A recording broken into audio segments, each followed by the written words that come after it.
So best believe and understand. You too close. If whatever you planning ends up hurting my brother in the end, there is nobody on earth that can save you from me. I eat punks like you for breakfast, lunch, and dinner. I'm tired of your messy queens coming in here messing with my family. Either you can get in line, or you can be removed. It's your choice, bitch. So you pepper the pig looking ass nigga. Hey, all is good. Yo, all is good, man. I need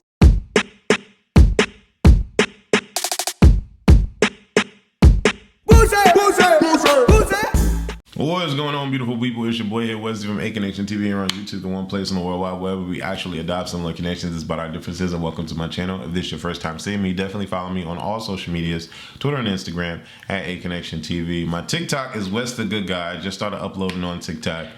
And my West the Critic on Instagram and Twitter too, where I do all my films reviews. If you are looking for any more film reviews, definitely go to West the Critic on YouTube to find those videos. All right, leave your comments, heart this video, and subscribe because it's all free to do. Now, I wanted to come on here and talk about the last days of Ptolemy Grey. A phenomenal series, right?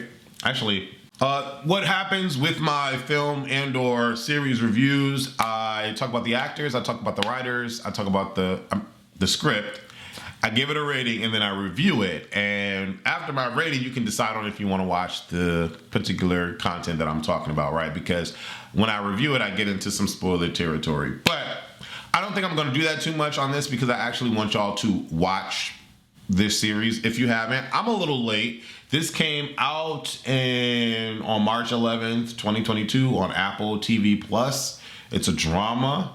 Okay, shout out to the directors, Robyn, Debbie Allen, Hanil, Guillermo Navarro. Shout out to everyone behind this freaking series because this series, well, I'm gonna give my rating afterwards. Anyways, let's talk about the actors. Dominique Fishback from Swarm, smashed it. Complete smash. Come on. And then Samuel L. Jackson. Smash. What? Now, I don't know about y'all. Maybe I do. Maybe I don't. I don't know about y'all. Because a lot of y'all like swear by Samuel L. Jackson, right? And I'm not going to hold you. I think, you know, he's black royalty in Hollywood. All that's great.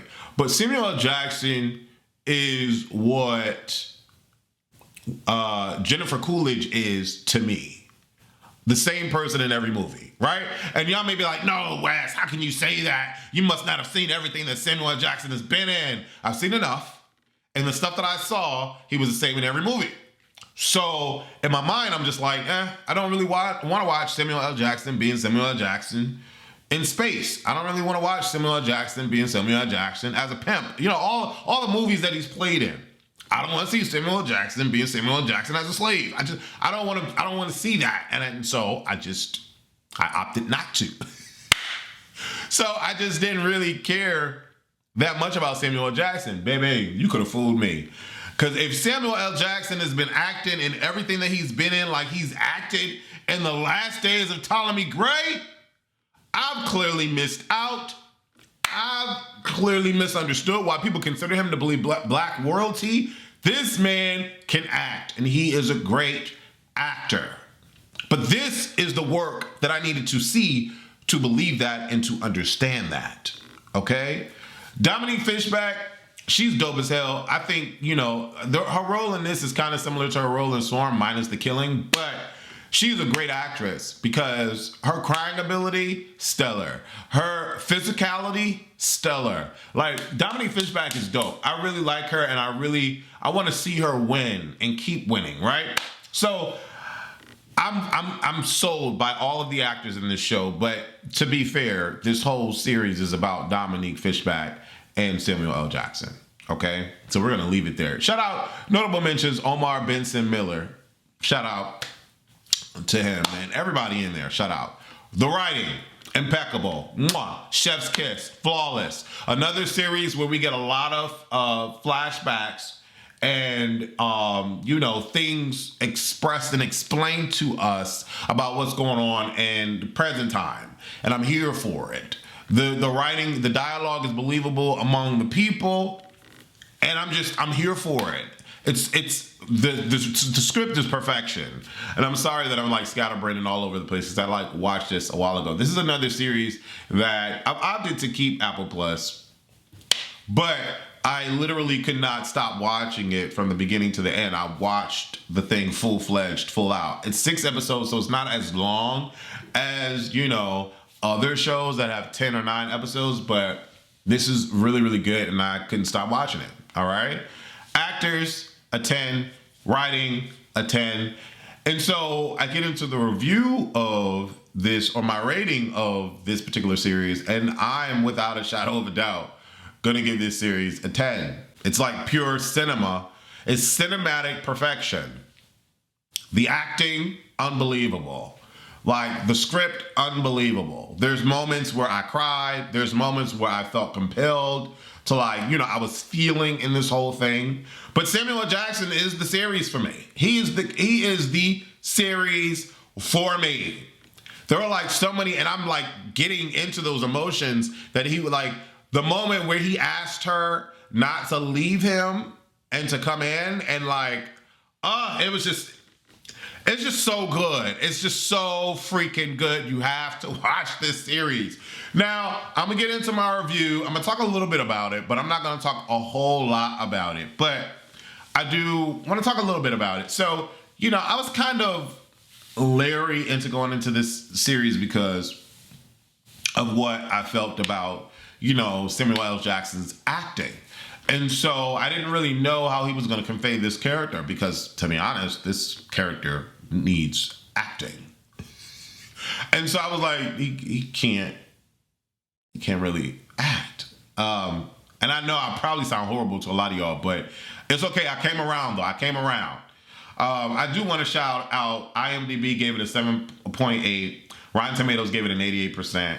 And TV Guide gave it a 75%.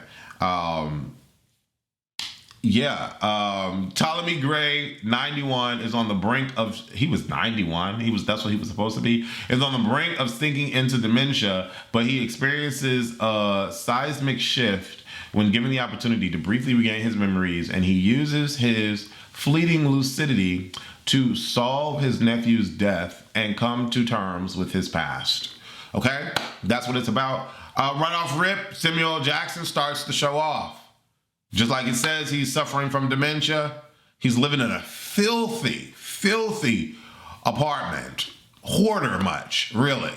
Got roaches, rats, all that. And Reggie Lloyd, played by Omar Benson Miller, has been his caretaker. It's kind of like the nephew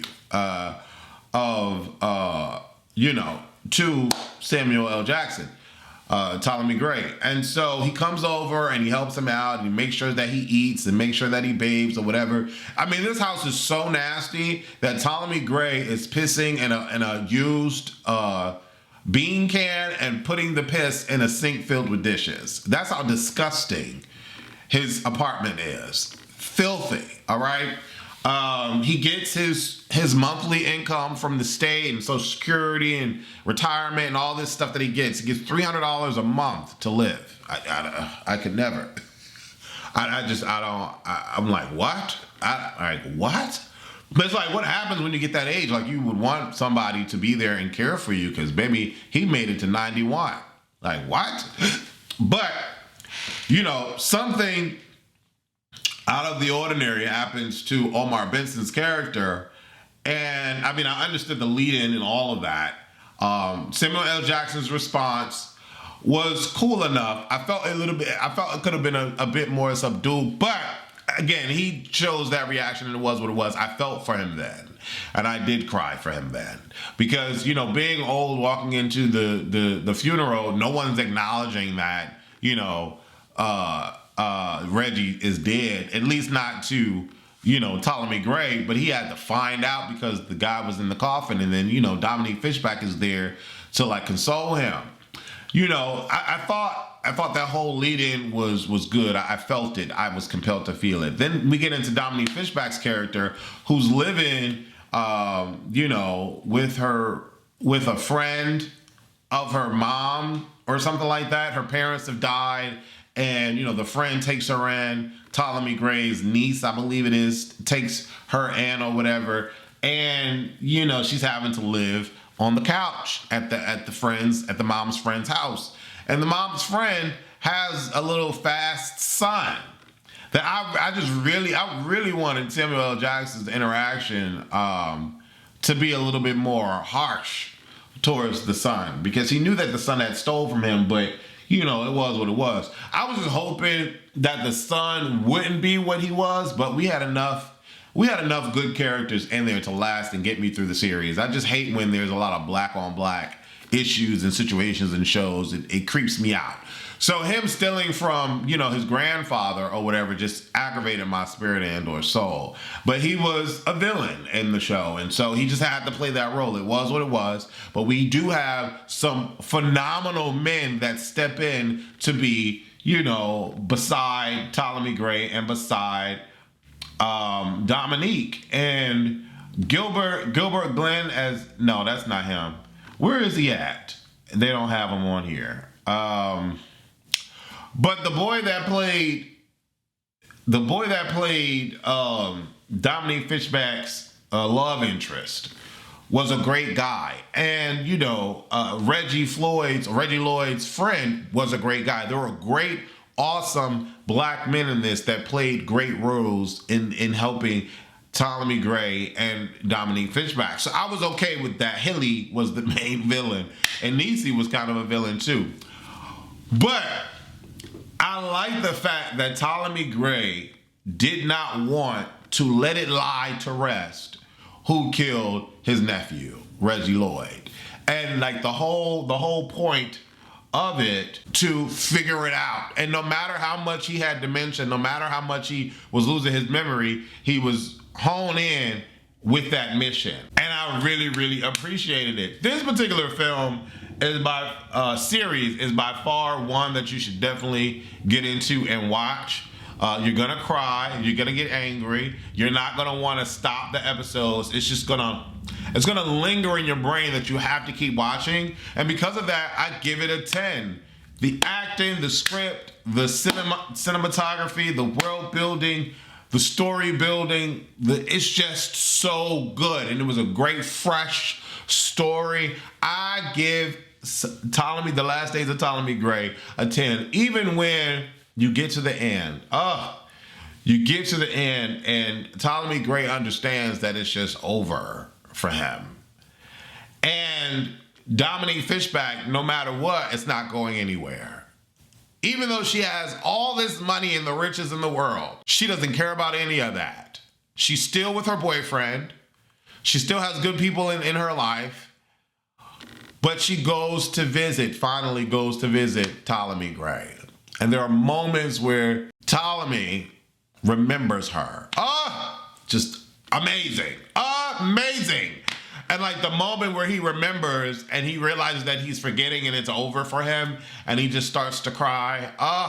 Samuel L. Jackson did the thing, and I just have to say, they won awards. So I don't know what the Black Reel Awards for television is, but they won Outstanding Actor, Samuel L. Jackson. Outstanding Directing, Debbie Allen. She did a great job with directing it. Outstanding Writing, Walter Mosley. Outstanding TV movie, Diane Hoseland. But they were nominated for outstanding. Dominique Fishback was nominated for Outstanding Supporting Actress. Hanil Culpepper was nominated for Outstanding Directing, and Outstanding Writing nominee as well. They were nominated for the Critics' Choice, and I was wondering, I'm like, why am I just now hearing about this? Thing is so phenomenal. Like, why am I just now hearing about this? Like, what? But they were nominated in the Critics' Choice Award. Best Supporting Actress, Dominique Fishback. Best Actor, Samuel L. Jackson. Deserved. I'm trying to figure out why Samuel L. Jackson ain't win more awards, to be real. Okay, Critics' Choice Super Awards, Best Actor in a Science Fiction Fantasy Limited Series, Samuel L. Jackson. Like, what? This is so good, so good. Hollywood Critics Association Television Awards, Best Actor nominated, Samuel L. Jackson. I don't know why he didn't win so many of these. Image Awards. I don't know why they ain't win none of them. They got nominated, but why Samuel L. Jackson ain't win none of them? Just don't make sense to me. And yeah, so they got nominated for a lot of awards. They only won in the Black Reel Awards for television. I don't even know what that is. Anyways, y'all need to go watch The Last Days of Ptolemy Grey. It is really, really good. There's only 6 episodes. And yeah, go watch it and go watch it right now. It's a 10. Doses.